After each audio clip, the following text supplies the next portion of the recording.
আব্দুল উজ্জা ডাক দিয়া বলে, ও চাচা, আমার মায়ের কথাও মনে পড়ে নাই, বাবার কথাও মনে পড়ে নাই, আত্মীয় স্বজন কারো কথা মনে পড়ে নাই। ও চাচা, আমি তোমাকে একটা কথা জিজ্ঞাসা করতে চাই। ওই যে মক্কায় একজন লোক আসছে, মোহাম্মদ লোকটা কেমন, আমি একটু জানতে চাই। চাচা ডাক দিয়া বলে, আব্দুল উজ্জা,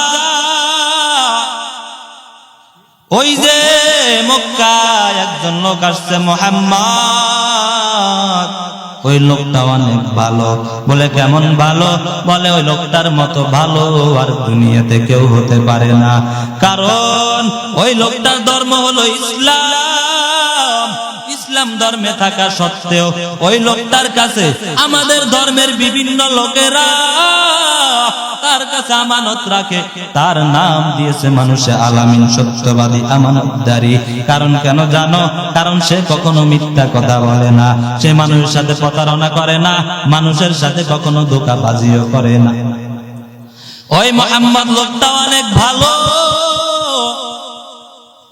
ইসলাম ধর্মটাও সত্য, আল্লাহ যেই ধর্মের উপর পাঠাইছেন ধর্মটা সত্য, আবার সে যে আল্লাহর নবী এটাও সত্য। এইবার আব্দুল উজ্জা বলে, ও চাচা আমার, তাহলে আর দেরি করেন কেন? আপনি তো তাহলে তার ধর্মে চলে যাইতে পারেন, ইসলাম ধর্ম গ্রহণ করতে পারেন।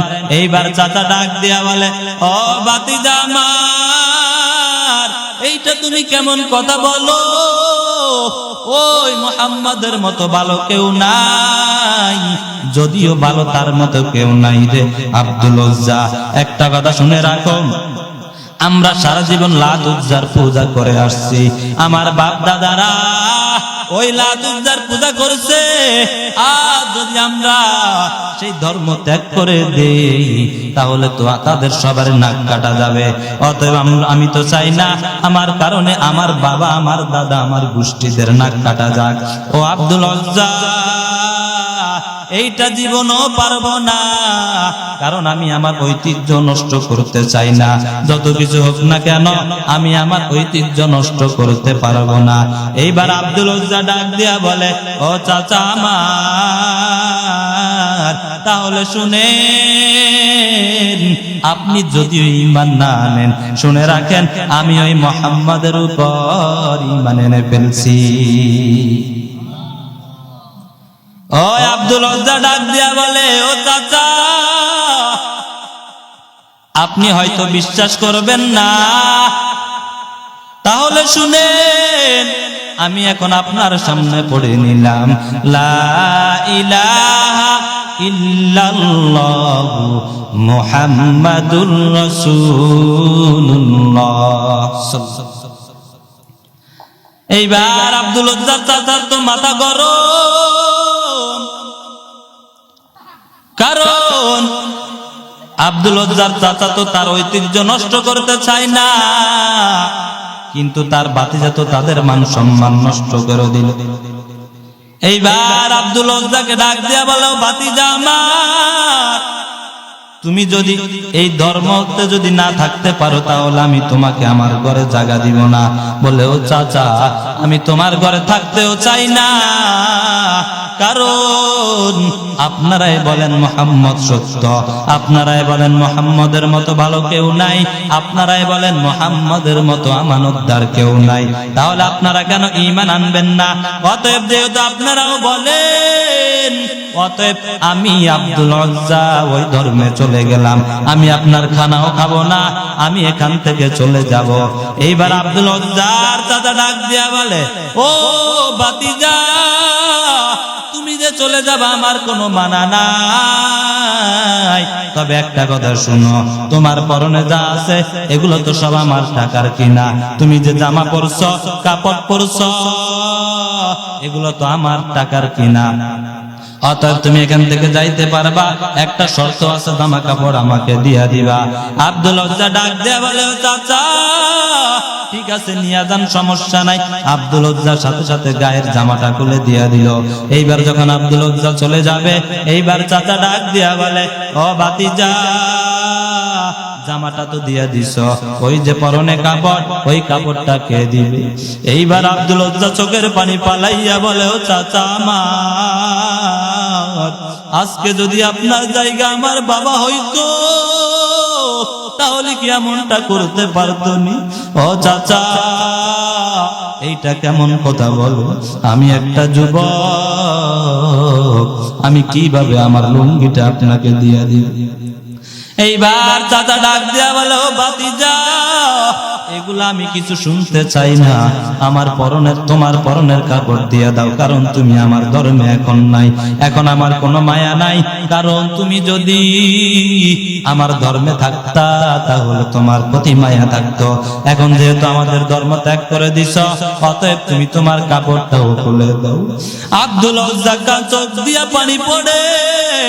আব্দুল উজ্জা বলে, ও চাচা, আপনি আমার সাথে এমন করতে পারলেন? অবশেষে কোনো উপায় না পেয়ে লুঙ্গিটা খুলে দিল। ওই যুবক,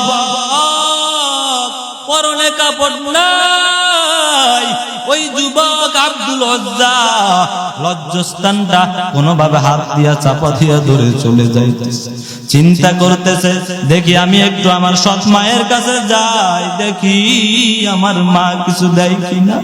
সৎ মায়ের কাছে চলে যায়, সৎ মায়ের কাছে যায় বলে, ও আম্মা জান, আজ দুনিয়াতে আমার কেউ নাই, কেউ নাই, কেউ নাই। ওই আব্দুল উজ্জার সৎ মা ঘর থেকে বের হয়ে দেখে ওই একটা যুবক, আব্দুল উজ্জার মতো যুবক, উলঙ্গ, শরীরেও কিছু নাই, পরনেও কিছু নাই। আব্দুল উজ্জার সৎ মা আব্দুল উজ্জার দিকে একবার তাকাইয়া চোখটাকে নিচে নেমে হাত চাপা দিল। আব্দুল উজ্জার সৎ মা ডাক দেয়া বলে, ও আব্দুল উজ্জা, তোমার এই অবস্থা এমন কে করেছে একটু জানাইয়া দাও। আব্দুল উজ্জা ডাক দেয়া বলে, ও আম্মা জান, আমার চাচা আমাকে এইভাবে সব কিছু আমার চাচা আমার থেকে নিয়ে গেছে। বলে, কেন কেন কেন নিছে? বলে, আমি আপনাদের ধর্মে নাই, আমি মুসলমান ধর্মতে চলে গেছি, ইসলাম ধর্ম গ্রহণ করে ফেলেছি, এই জন্য আমার থেকে সব কিছু নিয়ে গেছে। ও আম্মা জান, ঘরে যদি কোনো কাপড় থাকে আমাকে একটু দাও, আমি ওই কাপড়টা পরে আমি মদিনায় চলে যাব। ওই সৎ মা ডাক দেয়া বলে, ঘরে তো কোনো কাপড় নাই, আমার ঘরে তেমন কোনো কাপড় নাই, তোমাকে দিতে পারবো না, তবে একটা ছোট্ট একটা কম্বল কিংবা চাদর আছে, ওইটা দিয়া দে, ওইটা লইয়া তুমি চলে যাও। ওইটা আব্দুল উজ্জাকে যখন দিয়া দেয়, আব্দুল উজ্জা ওই কম্বলটা কিংবা চাদরটাকে দুইটা ভাগ করে ফেলে। দুইটা ভাগ করার পর একটা দিয়া কোনোভাবে লজ্জাস্থান রাখে, আরেকটা গায়ে দিয়া ওই মদিনার নবীর কাছে চলে যাইতেছে। আল্লাহর নবীর কাছে যাবে তার বড় মনে আশা, ওই নবীর সাথে যাইয়া দেখা করবে, তার আশা নবীর সাথে যাইয়া দেখা করবে, আর কোনো আশা নাই। আজকাল আমাদের অনেকের অনেক টাকা পয়সা থাকা সত্ত্বেও মদিনায় যাইতে পারে না, কথা বলেন ঠিক কি? টাকার অভাব নাই, কিন্তু মদিনায় যাওয়ার কপালে জুটে। মদিনা যাইতে পারলাম না, মদিনা দেখতে পারলাম না, মদিনা নাম কত মধু,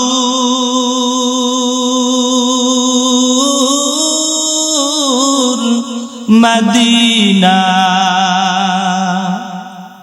আর যে কত দূর, মদিনা নাম কত মধু,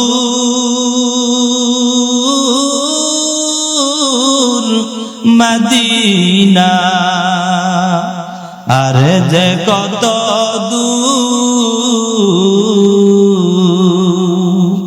সেই মদিনার পথের দূর আমি সেই মদিনার পথের ধুলি আমি মাখতে পারলাম না মদিনা যাইতে পারলাম না মদিনা দেখতে পারলাম না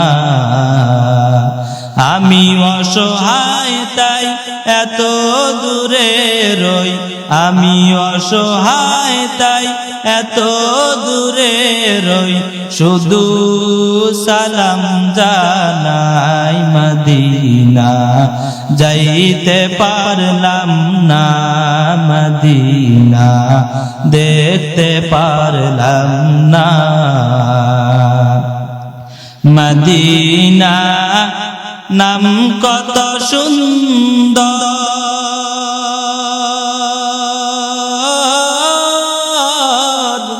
মদিনা কেড়েছে অন্তর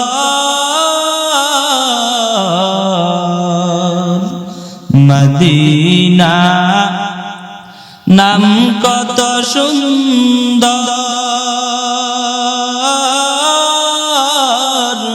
মদিনা কেড়েছে অন্তর পাখির নেই ডানা থাকলে আমার পাখির নেই ডানা থাকলে আমার যেতাম মদিনায় মদিনা যাইতে পারলাম না মদিনা দেখতে পারলাম না আরবের প্রবল হাওয়া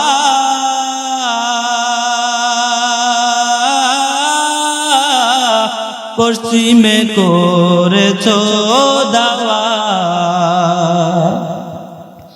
আরবের প্রবল হাওয়া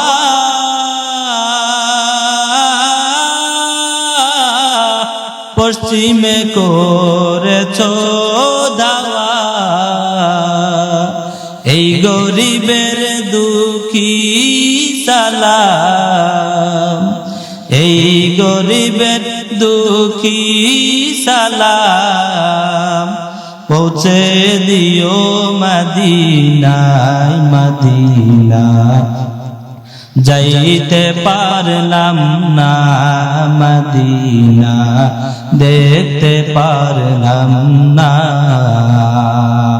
ওই মদিনায় যাওয়ার নিয়ত আছে কার কার একটু দুই কানা উঠাইয়া দেন বলেন আল্লাহু আকবার আরো জোরে বলেন আল্লাহু আকবার খারাপ লাগতেছে কষ্ট হইতেছে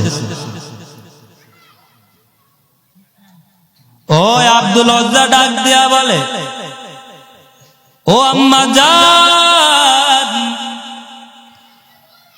বিদায় দাও বিদায় দাও আর হয়তো বা দেখা নাও হতে পারে কারণ যেই জমিনে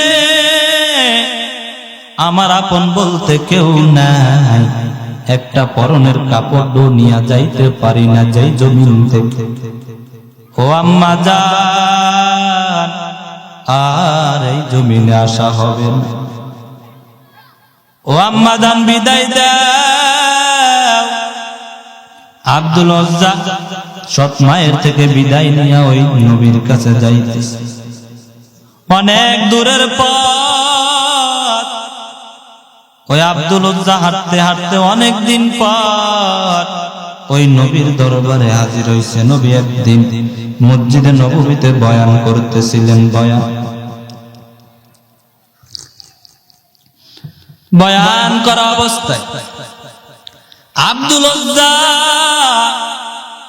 ওই মসজিদে নববীর পাশে এক কোনায় বসে আছে গায়ে তো কাপড় নাই পরনেও তেমন কাপড় নাই